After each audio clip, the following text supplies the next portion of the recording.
Leyte, la mayor batalla naval del siglo XX.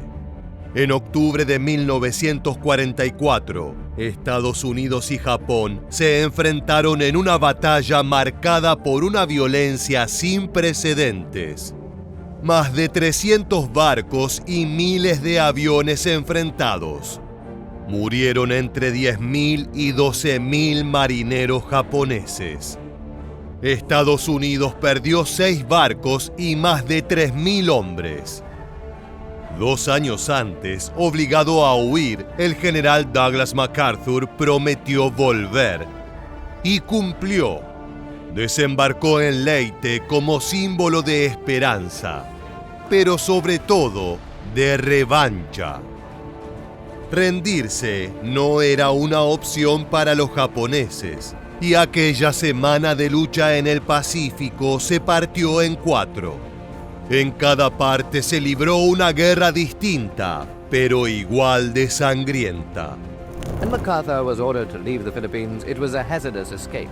When he returned, as he said he would, it was with a powerful invasion armada. With him, off the island of Leyte, is Lieutenant General Kenny, his air commander, watching the bombardment before the landings.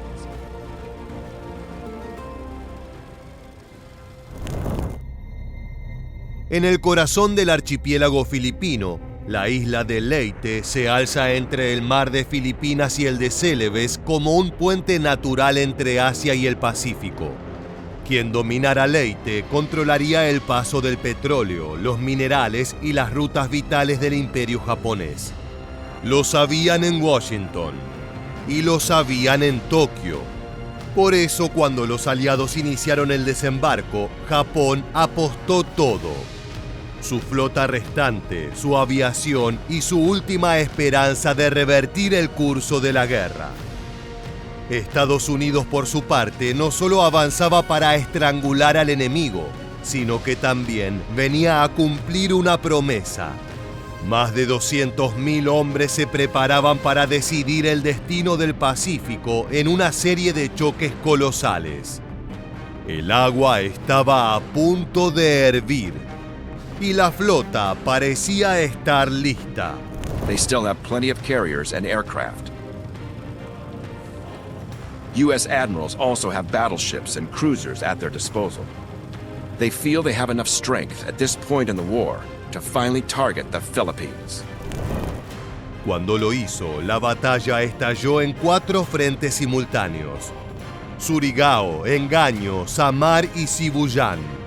En este último fue donde las aguas oscuras del mar vieron el inicio del desastre. Fue el 24 de octubre de 1944 cuando navegaba por allí el núcleo principal de la flota combinada japonesa, encabezada por el Musashi, orgullo del imperio y uno de los acorazados más imponentes jamás construidos. Contaba con más de 260 metros de eslora y 9 torretas principales de 460 milímetros, las más grandes montadas en un buque de guerra. Como si fuera poco, estaba protegido por una coraza casi impenetrable que convertía al Musashi en algo más que un arma. Era un símbolo. No obstante, aquel día, ni su tamaño ni su leyenda servirían de escudo.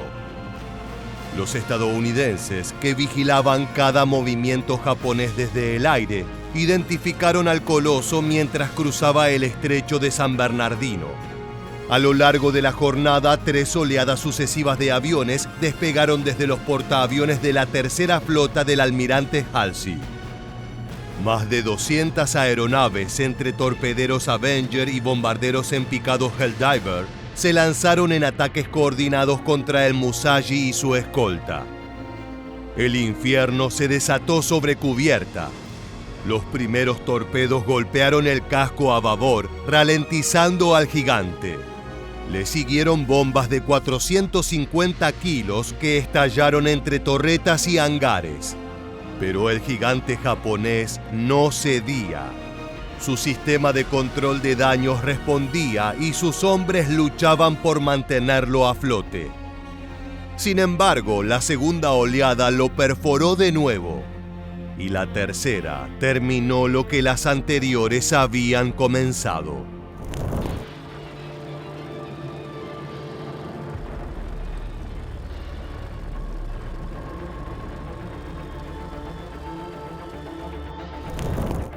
En 7 horas de una brutal ofensiva, el Musashi fue alcanzado por 19 torpedos y 17 bombas. Aún así, no se hundió de inmediato. Tardó horas en morir, mientras los sobrevivientes combatían contra incendios, inundaciones y el caos absoluto. Finalmente, a las 19:30, escorado, inerte y con sus compartimentos reventados, el monstruo de acero desapareció bajo las aguas, llevándose consigo a más de 1000 tripulantes. El hundimiento del Musashi fue un golpe psicológico y estratégico. Aunque la flota japonesa aún conservaba poder de fuego, su centro de gravedad había sido sacudido. Era la primera gran señal de que el control del aire ya no les pertenecía. El mar de Shibuyan había hablado, y lo había hecho con una violencia que anticipaba el resto de la tormenta. Con el Musashi fuera de combate, Japón necesitaba algo más que cañones. Necesitaba astucia. Fue así como el tablero comenzó a moverse de forma silenciosa. El imperio japonés era consciente de que no podía ganar con fuerza bruta, por lo que recurrió a su arma más antigua, el engaño. Mientras el Musashi se hundía en el mar de Shibuyan, el alto mando nipón llevó a cabo una jugada desesperada. Dividió su flota en 4 grupos. El más débil de ellos, al mando del almirante Jizaburo Osawa, fue enviado al norte con una misión suicida: atraer la atención de la poderosa tercera flota estadounidense hacia el Cabo Engaño, en el extremo norte de Luzón. Era una trampa, una carnada flotante. Osawa apenas contaba con 4 portaaviones, y muchos de sus aviones estaban inutilizados o sin pilotos experimentados. En realidad, su flota era apenas una sombra de lo que había sido la aviación naval japonesa. Pero a los ojos del almirante William Halsey, lo que importaba era la oportunidad de destruir de una vez por todas los últimos portaaviones enemigos. Permission to open fire, sir. Fire when ready.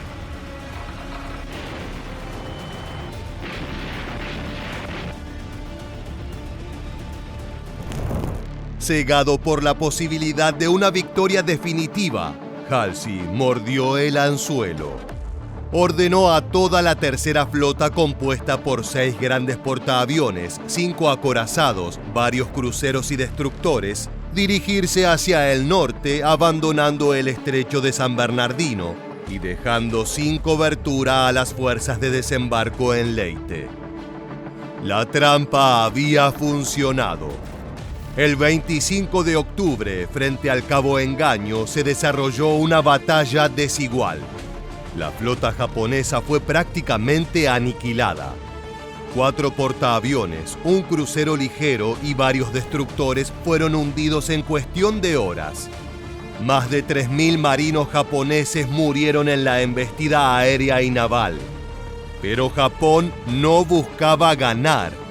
Quería distraer a su rival. Y lo logró. La maniobra de distracción en Cabo Engaño no solo sacrificó una flota entera, sino que también dejó al descubierto las grietas del comando aliado. La arrogancia de la victoria puede ser más peligrosa que el fuego enemigo. Japón, aunque moribundo, todavía sabía cómo golpear donde más dolía. Mientras las llamas se alzaban sobre Luzón, una nueva batalla estaba a punto de estallar. Esta vez, contra todo pronóstico, sería Japón quien emboscara.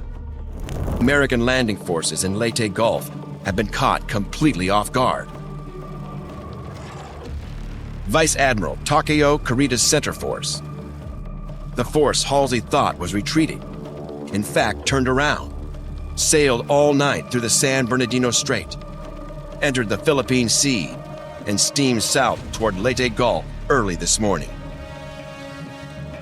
With Halsey's Third Fleet well north sinking carriers, Kurita reached the Gulf unopposed and is now bearing down on the American landing forces.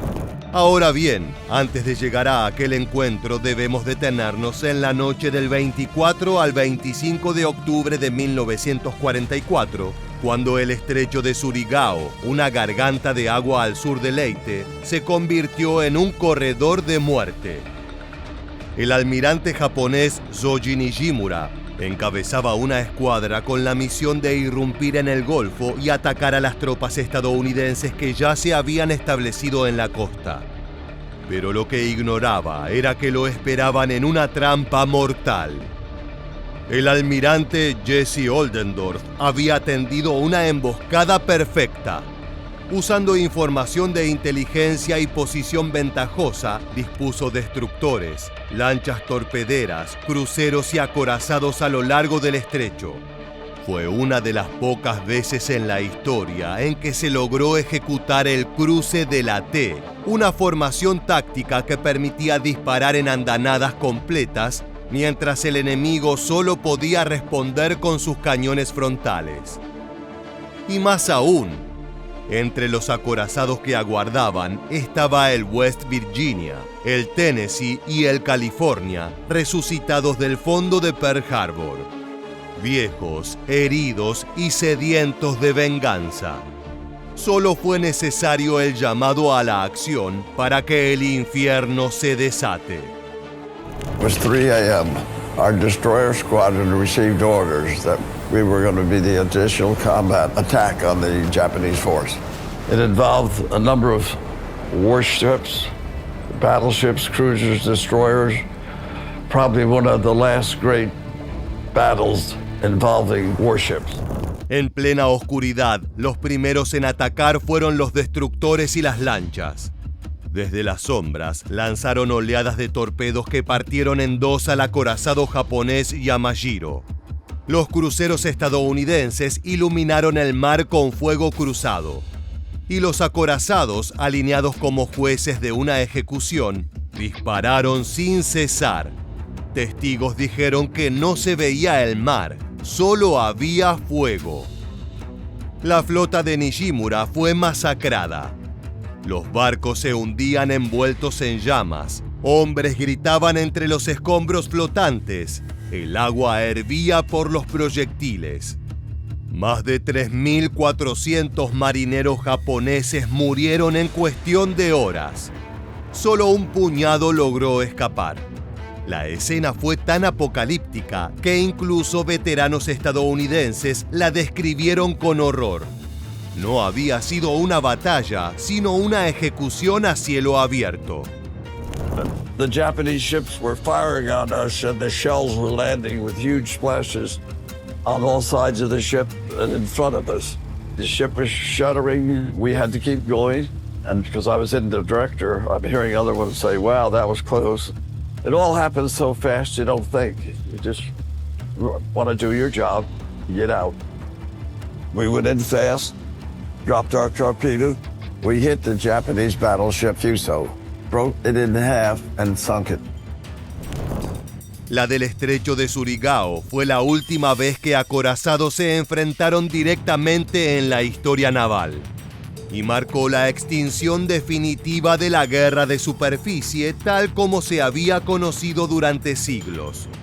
Japón perdió casi toda su flota sur y con ella cualquier esperanza de recuperar la iniciativa. Pero mientras la oscuridad devoraba a la flota nipona, Japón aún escondía un as bajo la manga. Al amanecer del 25 de octubre de 1944, mientras la tercera flota estadounidense perseguía portaaviones vacíos en el norte, el verdadero puño japonés emergía por el estrecho de San Bernardino. Era la fuerza central del almirante Kurita, que gracias a su maniobra de engaño permanecía intacta tras el desastre del Subiyan. Ahora había llegado su momento de actuar, encabezada por el Yamato, el acorazado más grande y poderoso que haya surcado los mares. Lo seguían cruceros y destructores en formación letal, cuyo objetivo era claro: destruir los buques de apoyo y masacrar las fuerzas de desembarco en Leyte. Frente a ellos, solo había un puñado de escoltas ligeros y destructores de la unidad conocida como Taffy 3. Las fuerzas japonesas estaban listas para arrasar gracias a su hábil estrategia, pero lo que siguió en la llamada Batalla de Samar desafió toda lógica naval. Battle of Leyte Gulf, the greatest sea battle ever seen in mankind's history. Kurita came through. 4 battleships, 6 heavy cruisers, 2 light cruisers, 11 destroyers.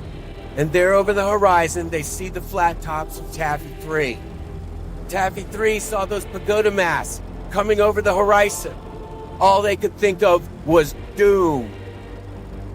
We will not live to see the end of this day.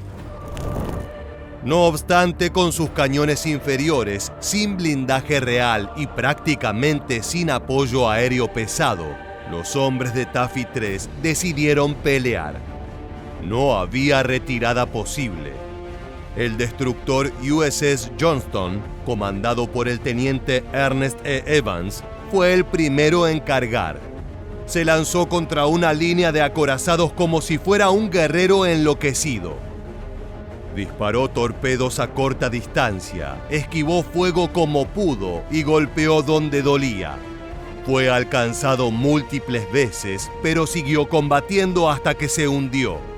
Evans murió en el puente de mando, dando órdenes hasta el último aliento para convertirse en leyenda.